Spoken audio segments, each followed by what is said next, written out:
मैं विमला त्रिपाठी माता रानी के भजन गा रही हूँ। जगदम्मा घर में दियारा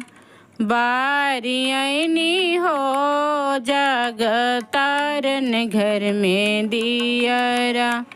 बारी आईनी हो, जगदम्मा घर में दियारा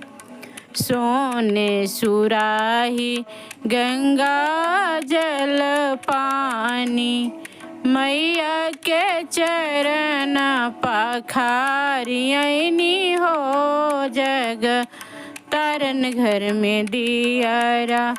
बारी आईनी है, जगदम्मा घर में दियारा बारी आईनी है, जगतारन घर में दियारा सोने के थाली कपूर के बाती, मैया के आरती उतारी आईनी हो, जगतारन घर में दियारा बारी आईनी हो, जगदम्मा घर में दियारा बारी आईनी हो, जगतारन घर में दियारा